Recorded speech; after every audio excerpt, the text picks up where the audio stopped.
नमस्कार बच्चों, स्वागत है आपका हमारी बायोलॉजी क्लास में।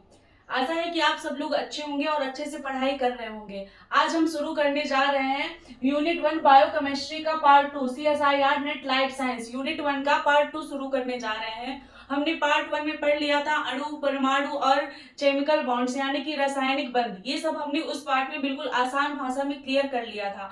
आज हम पढ़ने वाले हैं। आज हम क्या पढ़ेंगे इस क्लास में? आज हम पढ़ेंगे जल के अणु, पीएच स्केल क्या होता है, बफर क्या होता है और सिस्टम क्या होता है, बफर सिस्टम क्या होता है और एमिनो एसिड की संरचना, अमीनो एसिड की चेन पढ़ेंगे क्या होती है। आज हम इसी क्लास में हम इस चैप्टर को पूरा कंप्लीट कर लेंगे। ये क्लास बड़ी जरूर होगी लेकिन हम एक ही क्लास में पूरा पढ़ लेंगे और आपको बिल्कुल आसान भाषा में समझ में आएगा। आपको इस क्लास को लेने के बाद किसी भी बुक और किसी दूसरे वीडियो को खोजने की जरूरत नहीं पड़ेगी। आपको इस क्लास में हर टॉपिक बिल्कुल आसान भाषा में क्लियर होगा। बच्चों, आप ये मत देखो कि डिजिटल बोर्ड नहीं है या आपको पढ़ने में जितना मेरे पास है मैं आपको पूरी अच्छे तरीके से पढ़ाने की कोशिश करूंगी। आपको किसी भी चीज की तकलीफ नहीं होगी। हर एक वर्ड आपको बिल्कुल आसान भाषा में समझ में आएगा। स्पेशली हिंदी मीडियम वालों की बात कर रही हूँ मैं, जिनको पढ़ने में दिक्कत होती है। इंग्लिश मीडियम की सारी क्लासेस समझ में नहीं आती हैं। ज्यादातर यूट्यूब में इंग्लिश मीडियम से ही क्लासेस है CSIR नेट लाइफ साइंस की, और अगर हम ऑफलाइन कोचिंग भी जाते हैं तो वहां पर भी हिंदी मीडियम से ही क्लासेस, इंग्लिश मीडियम से ही क्लासेस है। लेकिन हमें हिंदी मीडियम से पढ़कर CSIR नेट को क्लियर करना है और हमारे पास टाइम भी बहुत कम है। इसलिए अगर मैं थोड़ा थोड़ा लेकर पढ़ाऊंगी तो हमारे बहुत टाइम है और बहुत हमारे पास बहुत कम टाइम बचा और हम कैसे पूरा कर पाएंगे। इसलिए हमें आज ये सारे टॉपिक एक ही वीडियो में क्लियर करने हैं। तो अपनी नोट बुक लेकर बैठ जाइए और एक एक पॉइंट नोट करिए। बिल्कुल आसान भाषा में मैं आपको समझा रही हूँ, जो पेपर टाइम पर आप एक बार रिवाइज कर लोगे। ये सारी चीजें, ये जो मैं लिखवाऊंगी, ये सारे टॉपिक मैं आपको पढ़ाऊंगी। अगर आप अपने पेपर टाइम पर इनको एक बार रिवाइज कर लोगे तो आपको ये कभी नहीं भूलेगा। और आपको जितने भी इससे या जल के अणु से या पीएच स्केल से या बफर सिस्टम, एमिनो एसिड की संरचना से कितने भी ऑब्जेक्टिव क्वेश्चन आएंगे आप तुरंत से कर लोगे। तो बने रहिए मेरे साथ। बोतल में पानी ले लीजिए और अपनी नोटबुक ले लीजिए और अच्छे से सारे टॉपिक नोट करिए।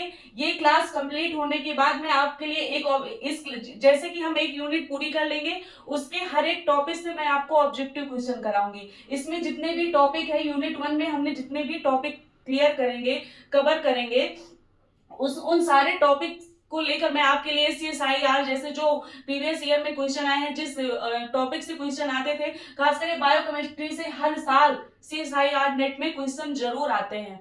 आप चेक कर लेना, आप प्रीवियस ईयर के क्वेश्चन देख लेना, उनमें हर साल आते हैं। इसलिए आपको इस यूनिट को पढ़ना बहुत ही ज्यादा इंपॉर्टेंट है बच्चों। इसलिए इसको मन लगाकर पढ़िए और इस क्लास के कंप्लीट होने के बाद मैं आपको हर टॉपिक से ऑब्जेक्टिव क्वेश्चन लेकर आऊंगी, जिससे आपका रिवीजन होगा। ठीक है, तो चलिए शुरू करते हैं और अपना ध्यान से मन लगाकर क्लास को पढ़िए और ध्यान से देखिए मैं आपको क्या पढ़ा रही हूँ इस क्लास में। सबसे पहले हम पढ़ेंगे जल के अणु। सबसे पहले हम क्या पढ़ेंगे? जल के अणु। ठीक है, हमारा टॉपिक क्या है? जल के गुण। सबसे पहले हम क्या पढ़ेंगे? जल के गुण, कि जल के गुण होते क्या है। ठीक है, ये कैसे कार्य करते हैं। तो देखिए हमारे शरीर में जल क्या कार्य करता है। सबसे पहले हम जल के बारे में समझेंगे। जल के बिना तो हमारा जीवन संभव ही नहीं है। अगर कितनी बार आपको बता चुकी, जल ही जीवन है। ठीक है, जल के बिना इंसान जीवित नहीं रह सकता। बिना खाए जीवित रह सकता है लेकिन बिना जल के इंसान जीवित नहीं रह सकता है। तो ये हम जल के अणु पढ़ने वाले हैं इस टॉपिक में कि जल के अणु, जल के गुण क्या होते हैं। ठीक है, तो हमारे सेल का, हमारे शरीर में जो सेल होती है उसका लगभग 70% हिस्सा, हमारे शरीर में जो सेल होती है उसका लगभग कितना, 70% हिस्सा पानी से बना होता है। ठीक है, उसका लगभग कितने परसेंट हिस्सा, 70% हिस्सा हमारे शरीर का लगभग पानी से बना होता है। इसको नोट करते जाइए, ये सब मैं आपके लिए लिखती हूँ, आप लोग अपनी नोटबुक में इनको जरूर नोट करते जाइए क्योंकि ये इंपॉर्टेंट पॉइंट्स हैं। मैं ज्यादा आपको थ्योरी नहीं लिखा रही, ज्यादा बड़ा नहीं लिखा रही हूँ, सब छोटा छोटा कॉन्सेप्ट है, तो इसको अपनी कॉपी में जरूर नोट करें। ठीक है, जल के गुण हमारे क्या है? हमारे सेल का लगभग, हमारे शरीर में जो सेल है उसका लगभग 70% हिस्सा पानी से बना होता है। ठीक है, ये कैसे हम जानेंगे, कैसे जानेंगे कि हमारे जल हमारे लिए इतना जरूरी क्यों है?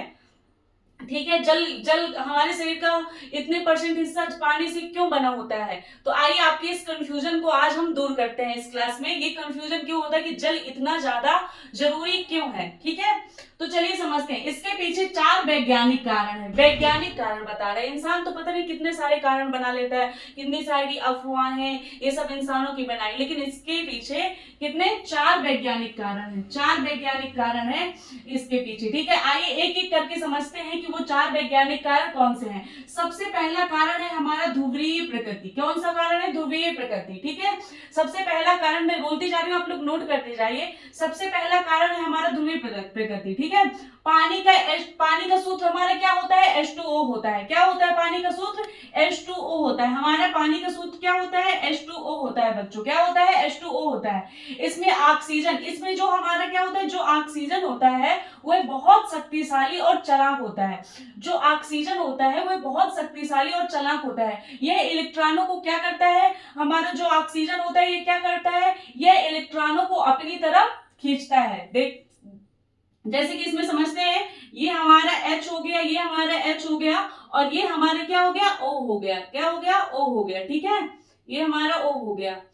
ठीक है, इसमें क्या होता है? इसमें पॉजिटिव होता है, इसमें आंशिक धनावेश होता है, इसमें आंशिक धनावेश होता है, और इसमें आंशिक ऋणावेश होता है। ठीक है, इसमें आंशिक क्या होता है? ऋणावेश होता है। तो चलिए समझते हैं क्या है कि पानी का सूत्र होता है H2O, और इसमें ऑक्सीजन बहुत शक्तिशाली होता है। इसमें जो हमारा ऑक्सीजन होता है वह बहुत शक्तिशाली होता है और चालाक होता है। यह इलेक्ट्रॉनों को अपनी तरफ खींचता है। ठीक है, जैसे कि आप इस चित्र में देख पा रहे हो कि आंशिक ऋणावेश और दोनों हाइड्रोजन पर आंशिक धनावेश आ गया। ठीक है, इसमें आंशिक ऋणावेश आ गया, और दोनों हमारे जो क्या है हाइड्रोजन है उनमें क्या आ गया? आंशिक धनावेश आ गया। इसमें पानी का अणु छोटे चुंबक की तरह व्यवहार करता है। इसमें जो हमारा पानी का अणु होता है वो कैसा व्यवहार करता है? छोटे चुंबक की तरह व्यवहार करता है। आप चुंबक जानते हो ना? चुंबक तो पता ही होगा आपको कि चुंबक क्या होता है। बचपन में हम चुंबक लेकर खेलते थे, इसको चिपकाएंगे उसको, ऐसा सब चुंबक के बारे में तो आप जानते ही होंगे। ठीक है, तो ये क्या कह रहा है कि इसमें पानी का अणु छोटे चुंबक की तरह व्यवहार करता है।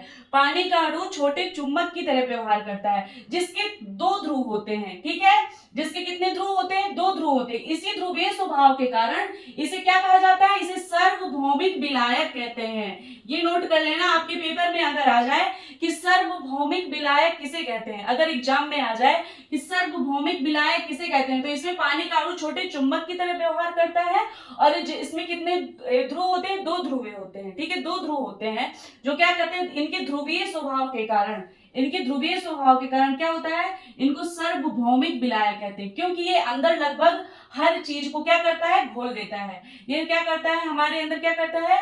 हर चीज को घोल देता है। तो आपको समझ में आया कि ध्रुवीय प्रकृति क्या होती है? हमारी ध्रुवीय प्रकृति क्या होती है? जल की गुण क्या है? हमारे शरीर के सेल का लगभग 70% हिस्सा पानी से बना होता है। इसके पीछे 4 वैज्ञानिक कारण है। कौन सा? पहला कारण हमारा ध्रुवीय प्रकृति। पानी का सूत्र H2 होता है। इसमें ऑक्सीजन बहुत शक्तिशाली और चालाक होता है, और यह इलेक्ट्रॉनों को अपनी तरफ खींचता है। क्या करता है? इलेक्ट्रॉनों को अपनी तरफ खींचता है। ठीक है, ये इलेक्ट्रॉनों को अपनी तरफ खींचता है, ये इलेक्ट्रॉनों को ग्रहण करता है, इसलिए इसमें क्या आता है? आंशिक ऋणावेश आता है। ठीक है, देखिए ऑक्सीजन पर आंशिक ऋणावेश आया हुआ है और हाइड्रोजन आंशिक धनावेश आ गया। ठीक है, इसमें पानी का अणु, इसमें क्या करता है? ध्रुवीय प्रकृति में पानी का अणु दो छोटे चुंबक की तरह कार्य करता है, जिसमें 2 ध्रुव होते हैं। इससे ध्रुवीय स्वभाव के कारण इसे सार्वभौमिक विलायक कहते हैं। ठीक है, क्योंकि यह अंदर लगभग हर चीज को घोल देता है। इतना समझ में आया? अब अगला पढ़ते हैं, जो आप समझेंगे कि दूसरा क्या है। दूसरा समझेंगे हाइड्रोजन बंध। क्या समझेंगे? हाइड्रोजन बंध। सबसे पहले हम समझेंगे हाइड्रोजन बंध के बारे में। तो क्या होता है? जब बहुत सारे पानी के अणु पास आते हैं, जब बहुत सारे पानी के अणु एक दूसरे के पास आते हैं, तो एक अणु का प्लस दूसरे अणु के माइनस को खींचता है। ठीक है, एक अणु का प्लस मतलब H क्या होता है? H में क्या होता है? धनावेश होता है। तो क्या बोल रहा है ये? एक अणु का प्लस। इसे जरूर नोट करिएगा, मैं बार बार बोल रही हूँ कि ऐसी भाषा, इतनी आसान भाषा आपको किसी बुक में, किसी वीडियो में देखने को नहीं मिलेगी, इसलिए इसको जरूर नोट करते जाइएगा ताकि आपको एग्जाम टाइम पे पूरा याद हो जाए। ठीक है, पूरा रिवाइज हो जाए। तो देखिए, जब बहुत सारे पानी के अणु पास आते हैं, जब हमारे बहुत सारे पानी के अणु एक दूसरे के पास आते हैं, तो एक अणु प्लस H, मतलब H में धनावेश होता है, तो प्लस का H दूसरे अणु माइनस O में माइनस चार्ज होता है, को क्या करता है, अपनी ओर खींचता है, ठीक है, अपनी ओर खींचता है, तो इनके बीच कमजोर बॉन्ड बनता है। कौन सा बॉन्ड बनता है, कमजोर बॉन्ड बनता है, जिसको क्या कहते हैं, हाइड्रोजन बॉन्ड कहते हैं, जिसको कहते हैं हाइड्रोजन बॉन्ड, ठीक है। इसी बॉन्ड के कारण पानी का क्वथनांक बहुत हाई हो जाता है। इसी बॉन्ड के कारण क्या होता है, हमारा पानी का क्वथनांक बहुत हाई हो जाता है। ये नॉर्मल टेम्परेचर पर गैस के बजाय लिक्विड के रूप में रहता है। ये क्या होता है, नॉर्मल टेम्परेचर पर गैस के बजाय लिक्विड के रूप में होता है। जैसे कि देखिए, ये हमारा क्या हो गया, ये H, ठीक है, इधर H हो गया, इसमें हमारा O, ये इसमें प्लस आंशिक प्लस धनावेश हो गया, इसमें प्लस, और इसमें क्या हो गया, माइनस धनावेश हो गया, ठीक है। ये हमारा एक अणु हो गया, एक अणु हो गया, ठीक है बच्चों, ये हमारा क्या हो गया, एक अणु हो गया। उसके बाद ये क्या हो, ये जो डॉट डॉट करके इधर बना देती हूँ, इधर बना देती हूँ, ठीक है, ये जो डॉट डॉट करके ऐसे, उसके बाद फिर यहाँ पर एक ये H हो गया, एक ये H हो गया, ठीक है। इसमें भी प्लस धनावेश, इसमें भी प्लस धनावेश, और यहाँ पे क्या आ जाएगा, O आ जाएगा। यहाँ पे लिख दो आप दूसरा अणु और यहाँ पे पहला, ऐसा डायग्राम से आपको समझ में आएगा। यहाँ पे ये दूसरा अणु हो गया और यहाँ पर ये क्या हो गया, ये पहला अणु हो गया, ठीक है, ये पहला अणु हो गया। तो क्या कह रहा है क्वेश्चन, हमारा कह रहा है जब बहुत सारे पानी के अणु एक दूसरे के पास आते हैं, जब बहुत सारे पानी के अणु एक दूसरे के पास आते हैं, तो एक अणु का प्लस दूसरे अणु के माइनस O को अपनी ओर खींचता है, दूसरे अणु के माइनस O को अपनी ओर खींचता है, इनके बीच कमजोर बॉन्ड बनता है। यही है हमारा क्या है, ये हाइड्रोजन बॉन्ड। इनके बीच कौन सा बॉन्ड बनता है, कौन सा बॉन्ड बनता है बच्चों, हाइड्रोजन बॉन्ड बनता है। इनके बीच क्या बनता है, हाइड्रोजन। इसी बॉन्ड के कारण क्वथनांक बहुत हाई होता है और ये नॉर्मल टेम्परेचर में गैस के बजाय द्रव्य के रूप में रहता है। क्या रहता है, नॉर्मल टेम्परेचर में गैस के बजाय हमारा क्या में रहता है, द्रव्य के रूप में रहता है। नॉर्मल पर गैस के बजाय क्या के रूप में रहता है, द्रव्य के रूप में रहता है। आपको समझ में आया हाइड्रोजन, आज समझेंगे हम। आप लोग बहुत बार बार केमिस्ट्री में, बायोकेमिस्ट्री में ये वर्ड सुनते होंगे, हाइड्रोफिलिक और हाइड्रोफोबिक। हाइड्रोफोबिक क्या होते हैं, ये हमारे क्या होते हैं, ये दो शब्द बार बार बायोकेमिस्ट्री में क्यों आते हैं, तो चलिए आपको समझते हैं। तीसरा कारण हमारा क्या होता है कि जल हमारे लिए इतना इंपॉर्टेंट है, ये होता है हाइड्रोफिलिक। हाइड्रोफिलिक के बारे में समझेंगे, जिनको जल स्नेही, स्नेह का मतलब क्या होता है, जिनको जल से प्यार होता है, ठीक है, क्या होता है, जिनको जल से प्यार होता है, जल से स्नेह होता है। तो हम समझेंगे हाइड्रोफोबिक के बारे में, जो पानी से प्यार करते हैं। क्या होता है, जो पानी से प्यार करते हैं और उसमें घुल जाते हैं, ठीक है बच्चों।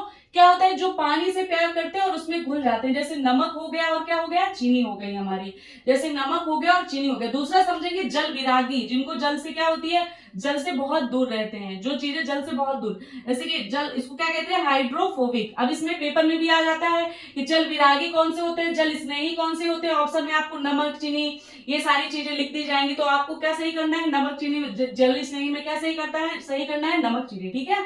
उसके बाद हमारा आ जाएगा जल विरागी, जो पानी से डरते हैं। क्या होता है, जो पानी से डरते हैं और उनसे दूर भागते हैं, ठीक है, जो पानी से डरते हैं, जो इससे दूर दूर भागते हैं, वो जल विरागी नियम पर काम करते हैं, ठीक है, वो जल विरागी नियम पर, जो पानी से डरते हैं और जल से दूर भागते हैं, ठीक है। ये समझ में आया आपको कि हाइड्रोजन बंध कैसे बनता है, और हाइड्रोफिलिक और हाइड्रोफोबिक क्या है, ये दो शब्द बार बार केमिस्ट्री में क्यों आते हैं, इतना आपको समझ में आया। अगर आपके एग्जाम में आएगा, ऑब्जेक्टिव क्वेश्चन में आएगा CSIR के, तो आप लोग तुरंत से कर दोगे। कैसे कर दोगे, तुरंत से कर दोगे, आप चुटकियों में इसका आंसर लिख दोगे, है ना बच्चों। तो चलिए एक बार और देखते हैं, एक बार आप और मतलब समझ लो कि आपको इसी क्लास में पूरा याद हो जाए, ठीक है। जब बहुत सारे पानी के अणु, जब बहुत सारे पानी के अणु पास आते हैं, ठीक है, पास आते हैं, तो ये दूसरा H प्लस जिसमें धनावेश होता है, ठीक है, वो माइनस जो हमारा जिसमें ऑक्सीजन में क्या रहता है, ऋणावेश होता है, उसको अपनी ओर खींचता है और उनके बीच क्या बनता है, हाइड्रोजन बॉन्ड बनता है, उनके बीच हाइड्रोजन बॉन्ड बनता है। इसी बॉन्ड को क्या, इसी बॉन्ड के कारण पानी का क्वथनांक बहुत हाई हो जाता है और ये नॉर्मल टेम्परेचर में भी गैस के बजाय लिक्विड के रूप में, द्रव्य के रूप में रहते हैं, ठीक है। नॉर्मल टेम्परेचर पर भी गैस के बजाय क्या में रहते हैं, लिक्विड के रूप में रहते हैं, ठीक है। हाइड्रोफिलिक और हाइड्रोफोबिक क्या होता है, ये भी आपको समझ में आ गया। हाइड्रोफिलिक होते हैं जल स्नेही, हाइड्रोफोबिक होते हैं जल विरागी, ठीक है। अब उसके बाद हम समझेंगे पीएच स्केल क्या होता है। पीएच स्केल के बारे में पढ़ेंगे, ठीक है बच्चों। हम क्या पढ़ेंगे, पीएच स्केल के बारे में पढ़ेंगे।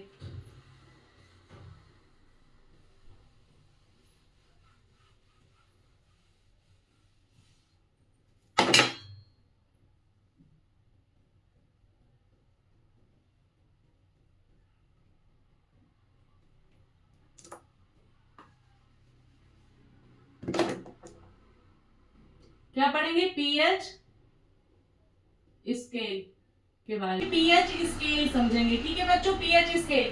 पीएच स्केल का मतलब होता है, पीएच स्केल का मतलब क्या होता है? Potential of hydrogen. क्या होता है? Potential of hydrogen.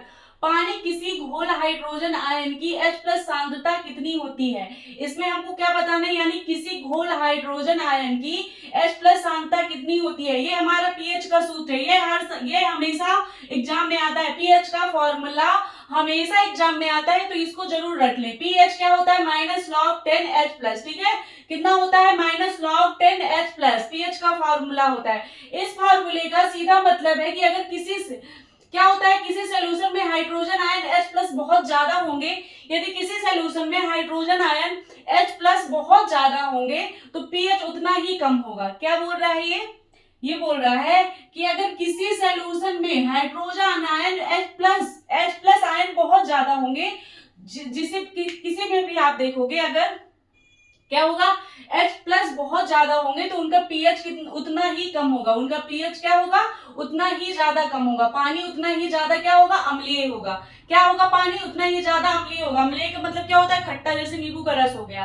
तो क्या बोल रहा है ये, कि बोल रहा है कि अगर यानी किसी घोल में हाइड्रोजन आयन की सॉल्यूशन में हाइड्रोजन आयन किसी भी सॉल्यूशन में हाइड्रोजन आयन H+ बहुत ज्यादा होंगे तो उसका पीएच उतना ही कम होगा, यानी पानी उतना ही ज्यादा अम्लीय होगा।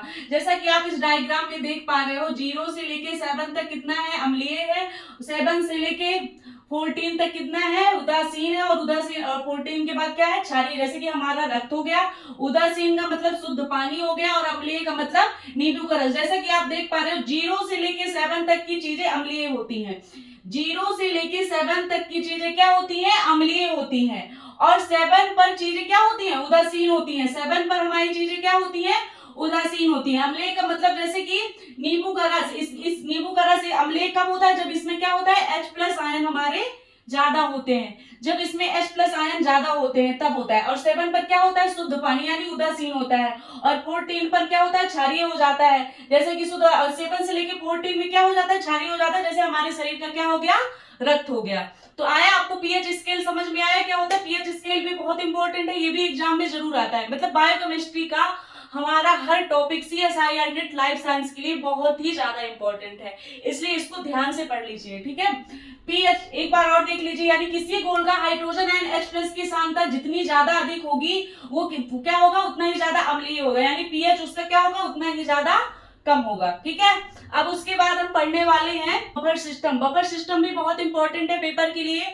हर साल इसमें क्वेश्चन आता है, चाहे MP सेट हो, चाहे CSIR नेट हो, चाहे कोई भी एग्जाम हो, गेट का एग्जाम हो, उसमें ये सारे क्वेश्चन जरूर आते हैं। इसको और अच्छे से समझ लीजिए कि बफर सिस्टम हमारा होता क्या है। ठीक है, तो देखिए, बफर एक ऐसा रासायनिक घोल होता है, जो बफर होता है वह एक ऐसा रासायनिक घोल होता है जो अपने पीएच में होने वाले किसी भी बदलाव का कड़ा विरोध करता है।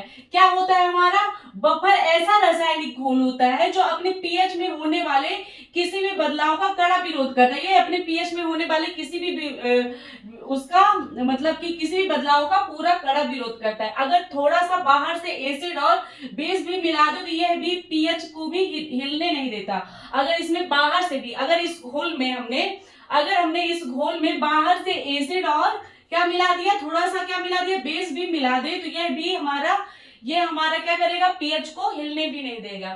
ये बहुत कैसा रहता है? डेंजर टाइप का रहता है, ये कड़ा विरोध करता है, ये अपने ऊपर अत्याचार नहीं होने देता। ठीक है, इसके बीच में मैं आपको कुछ लाइन बताना चाहती हूँ कि आपके लिए कुछ लाइन है बच्चों, कि डिग्रियां हासिल करने से कुछ नहीं होगा। ठीक है, अपनी डिग्रियों पर सरकारी मोहर लगाओ। ठीक है, अपनी डिग्रियों पर सरकारी मोहर लगाओ बच्चों, अपनी डिग्रियों पर सरकारी मोहर लगाओ बच्चों, क्योंकि डिग्रियां हमें सरकारी नौकरी हमें समाज में क्या देती है? अहमियत देती है। सरकारी नौकरी हमें समाज में अहमियत देती है, इसलिए अपनी डिग्रियों पर क्या लगाओ? सरकारी नौकरी की मोहर लगाओ, तभी आपको लगेगा कि हाँ आप सक्सेस हुए हो। जब आप CSIR नेट निकाल लोगे उसके बाद आप प्रोफेसर की तैयारी करोगे और आपका सिलेक्शन हो जाएगा, क्योंकि ये हमारा एक मेन पड़ाव है, ये हमारी एक सीढ़ी है प्रोफेसर बनने के लिए। जब हम इसको क्लियर करेंगे तभी आगे बढ़ पाएंगे। आपको बहुत अच्छा, आपका बेस मजबूत हो जाएगा और बहुत अच्छा आपको नॉलेज हो जाएगा। ये सोचकर बिल्कुल निराश नहीं होना है बच्चों कि हम हिंदी मीडियम से हैं और हम CSIR नेट क्लियर नहीं कर सकते। ऐसा बिल्कुल नहीं सोचना है आपको। मन लगाकर पढ़िए और दिन रात एक कर दीजिए, क्योंकि हमारे पास सिर्फ 1 महीने ही बचे हैं। 1 महीने में पूरा पढ़ डालिए, बार बार रिवाइज करिए, बार बार पढ़िए। मैं आप लोगों के लिए क्लासेस लेकर आ रही हूँ। उसके बाद जो हर साल जिस टॉपिक से हर साल ऑब्जेक्टिव क्वेश्चन आते हैं पेपर में, मैं वो ऑब्जेक्टिव क्वेश्चन आपको जरूर कराऊंगी, जिससे आपका रिवीजन भी हो सके। और मैं इस चीज की पूरी गारंटी देती हूँ कि जिस टॉपिक को मैं पढ़ा रही हूँ उस टॉपिक से हर साल ऑब्जेक्टिव क्वेश्चन आते हैं CSIR में और MP सेट में। ठीक है, तो चलिए शुरू करते हैं। Buffer system. बफर सिस्टम एक ऐसा रासायनिक घोल है जो अपने पीएच में होने वाले किसी भी बदलाव का कड़ा विरोध करता है, और अगर थोड़ा सा भी बाहर से इसमें एसिड और बेस और मिला दिया जाए तो ये क्या करता है, अपने पीएच को ये हिलने भी नहीं देता है। ये क्या करता है, ये अपने पीएच को हिलने भी नहीं देता है बच्चों। ठीक है, मानव शरीर में रक्त हमेशा कितना होता है, 7.4 होना चाहिए। हमारे शरीर में क्या होना चाहिए, रक्त कितना होना चाहिए, 7.4 होना चाहिए। मानव शरीर में रक्त कितना होना चाहिए, हमेशा 7.4 होना चाहिए। ठीक है, अगर ये 7.4 से थोड़ा भी कम, अगर पीएच हमारा क्या हुआ, 7.4 से थोड़ा भी कम या ज्यादा हुआ तो इंसान की क्या हो जाती है, मौत हो जाती है। क्या हो जाती है, मौत हो जाती है। आपके पेपर में कई बार आया है ऑब्जेक्टिव क्वेश्चन में कि अगर पीएच हमारा मानव शरीर में 7.4 से पीएच ज्यादा हो जाएगा तो क्या होगा, तो क्या होगा, मानव शरीर की क्या हो जाएगी, मौत हो जाएगी। ठीक है, अब इसका सूत्र क्या होता है बफर सिस्टम का, बफर सिस्टम का सूत्र होता है CO2 प्लस H2O, तो क्या बनता है H2CO3, उसके बाद H प्लस आयन निकल जाते हैं तो इसमें क्या होता है HCO3 माइनस। ठीक है, क्या होता है HCO3 माइनस। ठीक है, जब खून में H प्लस बढ़ता है, जब हमारे खून में क्या होता है H प्लस बढ़ता है तो बाइकार्बोनेट आयन HCO3 माइनस उसके साथ क्या जुड़कर उसे रोक लेता है। क्या करता है, जुड़कर उसे क्या करता है, रोक लेता है। ठीक है बच्चों, जब खून में एसिड H प्लस बढ़ता है तो क्या करता है, बाइकार्बोनेट आयन, हमारा बाइकार्बोनेट आयन कौन सा है, HCO3 माइनस, उसके साथ क्या करता है, जुड़कर उसे रोक लेता है और हमारे ब्लड का पीएच हमेशा 7.4 पर मेंटेन रखता है। इसलिए हम जीवित रहते हैं, क्योंकि हमारा पीएच कितना रहता है, 7.4 होता है। अगर ये थोड़ा सा भी क्या हुआ, हिल जाएगा, थोड़ा सा भी ज्यादा हो जाएगा, थोड़ा सा भी कम हो जाएगा तो क्या होगा, हमारी क्या हो जाएगी, मौत हो जाएगी। अब आपका ये कंफ्यूजन दूर हो गया ना कि कितना क्या कैसे होता है, 7.4 कैसे रहता है, तो यही कह रहा है जब खून में एसिड H प्लस बढ़ता है, जब हमारे खून में एसिड बढ़ता है तो क्या होता है, बाइकार्बोनेट आयन, हमारा ये जो ये सबसे इंपॉर्टेंट है HCO3 माइनस, ये बाइकार्बोनेट उसके साथ जुड़कर उसे रोक लेता है, यही रोक लेता है, उसके साथ जुड़कर क्या करता है, रोक लेता है, और हमारे ब्लड का पीएच हमेशा कितना रहता है, 7.4 पर मेंटेन रहता है। ठीक है बच्चों, तो आपको बफर सिस्टम समझ में आया कि क्या होता है। बफर एक ऐसा रासायनिक घोल होता है जो अपने पीएच में होने वाले किसी भी बदलाव का क्या करता है, कड़ा विरोध करता है, और अगर थोड़ा सा बाहर से एसिड और बेस भी मिला दे तो ये पीएच को क्या करता है, हिलने भी नहीं देता है। मानव शरीर में रक्त हमेशा कितना रहता है, 7.4 होना चाहिए। अगर ये 7.4 से थोड़ा भी कम या ज्यादा होता है तो इंसान की क्या हो जाती है, मौत हो जाती है। ठीक है, ये इसका सूत्र होता है, जब खून में एसिड H प्लस बढ़ता है तो बाइकार्बोनेट आयन उसके साथ जुड़कर उसे रोक लेता है और हमारे ब्लड का पीएच हमेशा कितना रहता है, 7.4 पर मेंटेन रहता है। अब उसके बाद हम पढ़ेंगे 4 में हमारा क्या था, अब हम टॉपिक 4 पढ़ने वाले हैं। टॉपिक 4 में हमारा था एमिनो एसिड। क्या था, अमीनो एसिड। एमिनो एसिड के बारे में हम पढ़ने वाले हैं। किसके बारे में पढ़ने वाले हैं, एमिनो एसिड के बारे में हम पढ़ने वाले हैं। हमारा एमिनो एसिड क्या है, ठीक है, आज हम जानेंगे सबसे इंपॉर्टेंट टाइप टॉपिक। बायोकेमिस्ट्री का सबसे इंपॉर्टेंट टॉपिक क्या है, इम्यूनो एसिड है। हमारी बायोकेमिस्ट्री का सबसे इंपॉर्टेंट टॉपिक इम्यूनो एसिड है। ठीक है, तो समझते हैं हमारे शरीर में जितने भी प्रोटीन्स होते हैं, क्या होते हैं, हमारे शरीर में जितने भी प्रोटीन्स होते हैं, जैसे कि हमारी ये दीवार छोटी छोटी ईंटों से मिलकर बनी होती है, उसी प्रकार हमारे शरीर में जितने प्रोटीन्स होते हैं वे छोटे छोटे एमिनो एसिड से मिलकर बने होते हैं। किससे मिलकर बने होते हैं, एमिनो एसिड से मिलकर बने होते हैं, जिन्हें हम क्या कहते हैं, एमिनो एसिड कहते हैं, जिन्हें हम अमीनो एसिड कहते हैं।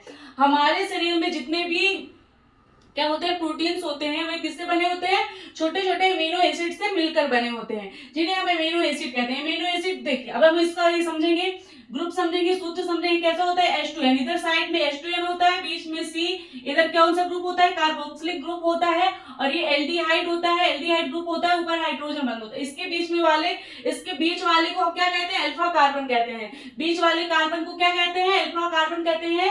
इसके 4 भुजाएं होती हैं। इस अल्फा कार्बन की कितनी भुजाएं होती हैं? 4 भुजाएं होती हैं। एक तरफ होता है हमारा एमिनो ग्रुप, एक तरफ होता है एल्डी वो कार्बोक्सिलिक ग्रुप होता है, इसको बोलते हैं एल्डिहाइड ग्रुप बोलते हैं, इसको क्या बोलते हैं? एल्डिहाइड ग्रुप बोलते हैं, इसको हाइड्रोजन, ठीक है, क्या बोलते हैं? हाइड्रोजन ग्रुप बोलते हैं। अब हम समझेंगे कि ज्विटर आयन क्या होता है। ज्विटर आयन क्या होता है? एमिनो एसिड में जो CH3OH और NH2 दोनों ग्रुप होते हैं, ठीक है, इसलिए नॉर्मल पीएच पर ये अपना क्या बना लेते हैं? आयन बना लेते हैं, जिसमें प्लस और माइनस दोनों चार्ज होते हैं। इसे क्या कहते हैं? ज्विटर आयन बोलते हैं। क्या बोलते हैं? ज्विटर आयन बोलते हैं। जैसे अब हम आर ग्रुप को समझ लेते हैं। आर ग्रुप हमारा एल्डिहाइड ग्रुप समय समय पर चेंज होता है। दुनिया में हमारे 20 प्रकार के अमीनो एसिड पाए जाते हैं। कितने प्रकार के अमीनो एसिड पाए जाते हैं? 20 प्रकार के अमीनो एसिड पाए जाते हैं। चीजें बिल्कुल सेम होती हैं और सारी चीजें बिल्कुल सेम होती हैं, ठीक है। इस ग्रुप में क्या होता है? सारी चीजें सेम होती हैं। H2N सेम रहेगा, COOH सेम रहेगा, H सेम रहेगा। चेंज क्या होता है? चेंज होता है आर ग्रुप, यानी कि एल्डिहाइड ग्रुप क्या होता है? चेंज होता है। अगर हम आर ग्रुप को हटाकर H लिख दें, अगर हम आर ग्रुप को हटाकर H लिख दें तो यह सरल अमीनो एसिड बन जाएगा, जिसे हम क्या कहेंगे? ग्लाइसिन कहेंगे। अगर हम आर ग्रुप को हटा दें तो ये सरल अमीनो एसिड बन जाएगा, जिसको हम क्या कहेंगे? ग्लाइसिन कहेंगे, ठीक है बच्चों। तो क्या आपको समझ में आया?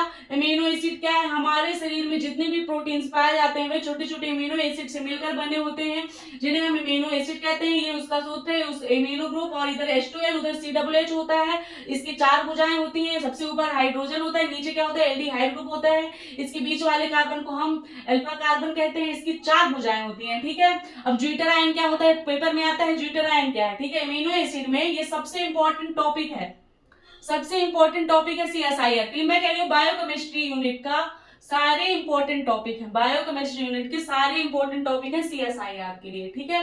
अमीनो एसिड में COOH और बेस NH2 दोनों ग्रुप होते हैं, इसलिए नॉर्मल पीएच पर वह एक ऐसा बना लेते हैं जिसमें प्लस और माइनस दोनों चार्ज होते हैं, इसलिए इसको क्या कहते हैं? ज्विटर आयन कहते हैं। आर ग्रुप को अगर हटा दिया जाए तो वह नॉर्मल क्या बन जाएगा? नॉर्मल ग्रुप बन जाएगा, नॉर्मल इम्यूनो एसिड बन जाएगा, जिसे हम क्या कहते हैं? ग्लाइसिन कहते हैं। क्या कहते हैं? ग्लाइसिन कहते हैं, ठीक है बच्चों। तो क्या आपको ये क्लास समझ में आई? आज हमने इस क्लास में कितने सारे टॉपिक, और आज हमारी बायोकेमिस्ट्री की क्लास पूरी कंप्लीट हो गई है। अब हम अगली क्लास में यूनिट 2 पढ़ेंगे, ठीक है। CSIR नेट की यूनिट 2 पढ़ने वाले। पार्ट 2 में हमने पूरी हर टॉपिक को क्लियर कर लिया है, कोई भी टॉपिक हमारा नहीं छूटा है। हमने अमीनो एसिड पढ़ लिया, हमने बफर सिस्टम पढ़ लिया, हमने पीएच पढ़ लिया, हमने जल की गुण पढ़ ली, हमने सारे टॉपिक क्लियर कर लिए हैं। अब हम अगली यूनिट पढ़ेंगे, ठीक है। तो क्या बच्चों आपको क्लास समझ में आई? मैंने आपको बिल्कुल आसान भाषा में अपनी लैंग्वेज में लिखकर पूरा सब कुछ आपको दिखाया। इसको आप नोट कर लोगे और पेपर के टाइम में रिवाइज कर लोगे तो ये आपको कभी नहीं भूलेगा। और अगर आपको मेरी क्लास अच्छी लगी हो तो वीडियो को लाइक करें, चैनल को सब्सक्राइब करें और उन बच्चों तक मेरी क्लास पहुंचाएं जिनको इस क्लास की जरूरत है, ठीक है बच्चों। और कमेंट में जरूर बताएं कि अगर हम आपके लिए होमवर्क है, एक क्वेश्चन है, अगर हम इसमें से अगर आर ग्रुप को हटा देंगे, अगर हम एल्डिहाइड ग्रुप को हटा देंगे और H लगा देंगे तो ये कौन सा हमारा सरल अमीनो एसिड बन जाएगा? आपको कमेंट में बताना है लास्ट में कौन सा सरल अमीनो एसिड बन जाएगा। ये आपके लिए होमवर्क है, आप लोग कमेंट में जरूर बताएं। और क्लास कैसी लगी ये भी कमेंट में बताएं, अच्छी लगी या क्या गलतियां हैं, क्या सुधार करने चाहिए, कौन सी चीज आपको समझ में नहीं आ रही है। अगली क्लास में मैं उसका सुधार करूंगी, ठीक है बच्चों। तब तक के लिए पढ़ते रहिए, आगे बढ़ते रहिए और अपनी तैयारी को जारी रखिए।